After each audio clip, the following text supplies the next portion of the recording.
হঠাৎ করে আগ্রাসী হওয়ার বার্তা দিলেন ভারতীয় সেনাপ্রধান উপেন্দ্র তিওয়ারি। সাংবাদিক বৈঠকে এইরকমই তথ্য দিলেন উপেন্দ্র তিওয়ারি।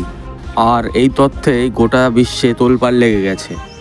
তাহলে এবার সত্যিকারের কি পাকিস্তানের সঙ্গে ভারতের যুদ্ধ হতে চলেছে? ভারতীয় সেনাপ্রধান জানিয়েছে, পাকিস্তান যদি তার উগ্রবাদিতা যদি না ছাড়ে তাহলে ভারতও পিছু পা হাঁটবে না। তারাও আক্রমণ করতে পিছু পা একবারের জন্য সরবে না।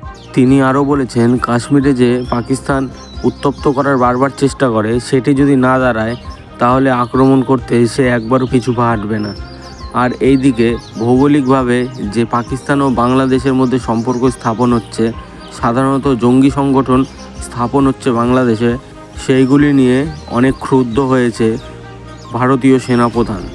এইগুলো কার্যকলাপ যদি বন্ধ না হয় তাহলে ভারতীয় সেনাপ্রধান একটি পর্যাপ্ত পদক্ষেপ নেবে, যেখানে পাকিস্তান সহ বাংলাদেশেরও অনেক ক্ষতি হওয়ার সম্ভাবনা দেখা যাচ্ছে। বাংলাদেশ থেকে যখন শেখ হাসিনা পালিয়ে আসে ভারতে, তারপর থেকেই ইউনূস সরকার ক্ষমতায় এসে এরকম জঙ্গি সংগঠন তৈরি করে পাকিস্তানের সাথে।